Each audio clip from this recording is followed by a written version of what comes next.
Dave Edwards here, your personal songwriting coach. Session 14, Writing Great Lyrics, Part 2. We began our discussion of lyrics by recognizing that as we allow ourselves to see a movie in our heads, we create the foundation or backstory of a song. We look for key phrases that we can build on to write our lyrics. We don't have to reveal the entire story. We can leave room for individual interpretation. Just as most of the iceberg is invisible to the observer, much of your backstory may remain unseen. But it's important to have that movie in your head to evoke the feelings that you're writing about. A novel tells the entire story, but a song focuses on the feeling in between the lines. If we look up the phrase "in between the lines," we see that it means to understand someone's real feelings or intentions from what they write or say. A girl told me once that she wished she had beautiful green eyes.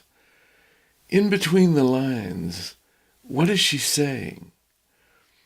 Something's missing? She was a beautiful girl, exactly as she was, but from time to time, we all long for something we don't have. The lyrics of a song do well to bend a cliché. Words become clichés for a reason. They say something very well in just a few words. Stand my ground, speak my mind. As you work on writing great lyrics, you value the economy of words. You would do well to become a master of clichés. You won't normally use them verbatim in your lyrics, but you should admire their brevity and their ability to convey a meaning. Wouldn't it be cool if you could coin a phrase, create a new cliché, or bend an existing cliché?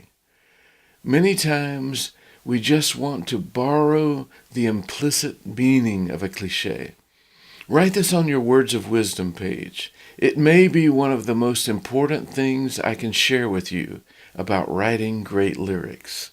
Write these 3 words: bend a cliché. So back to the girl who loves green eyes. Clichés. Greener pastures, the other man's grass is always greener, looking at life through rose-colored glasses. Lyrics. Beautiful green eyes, and everything would be all right. She wants to see the world in a different light, always reaching for the other side. Right now, she's just wishing she had green eyes. Now we're getting somewhere. We have to be willing to transform the ordinary. What is the deeper meaning? How can we draw it out? Take the scene to its natural extreme. She said this to me in a conversation. She wasn't desperate or lonely, or was she? She said she always wished. What was the scene that first time she wished for green eyes? How do I see that movie in my head? Lyrics. She sits there all alone, with all her wishes, trying to think what she's missing. That's a good start for a first verse, where we set things up. Sometimes we can begin to map out what each verse will say. I know what I want to say to her. She doesn't need green eyes. She's beautiful already. Maybe I can use that in the next verse. I can write a verse that's almost perfectly parallel, line by line, to the first verse. It's writing itself. She sits there all alone. To be with her is what I'm wishing. Somebody needs to tell her nothing's missing. No need in reaching for the other side. There is no way this beautiful lady needs green eyes. It flowed out just like that.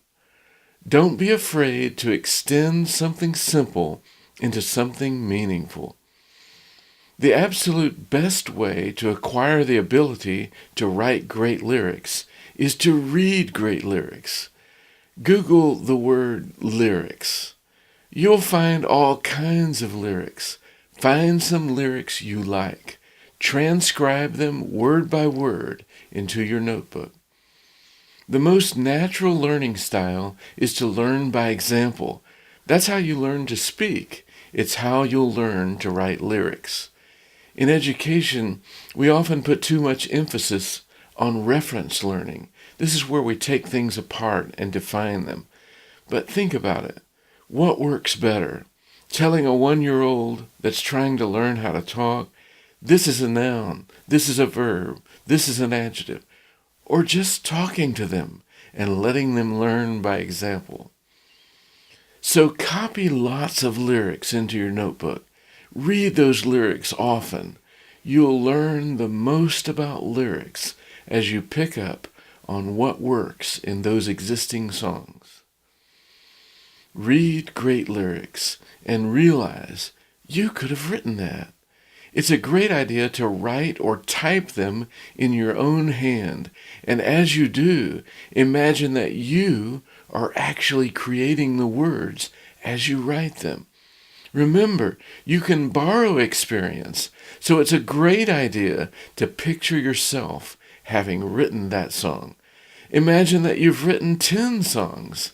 Now, sit down and write the next one. Observe the lyrical vocabulary in the songs you like. Words we sing are a subset of words we say. Pick up on the meter or rhyme scheme of a verse. Write a third verse to an existing song, maintaining the rhyme scheme. You'll have to maintain your own rhyme schemes later, so get some practice, and the words will begin to fall in place. Notice that you don't need perfect rhymes like light and sight.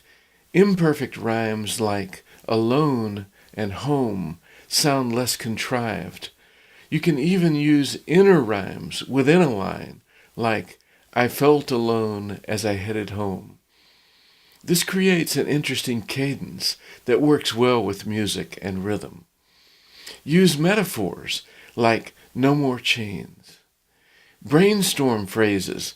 If I say night, you say day. Remember the game show Family Feud? Play with words to find the associated words. Just start streaming the words into your journal to get ideas. Lots of times the word you'll want to use is the last place answer in Family Feud. It's good enough to make it on the board. Other people relate to it, but it's not the most common knee-jerk response. So if I say night, maybe you say moon. Your ideas will fan out more.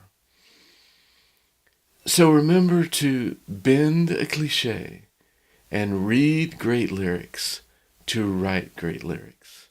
It's like when you read Shakespeare. You can start talking like that for a sentence or two. Your mind is incredible at picking up things by example. Hang in there, keep working at it, and you'll be amazed at some of the lyrics you'll write.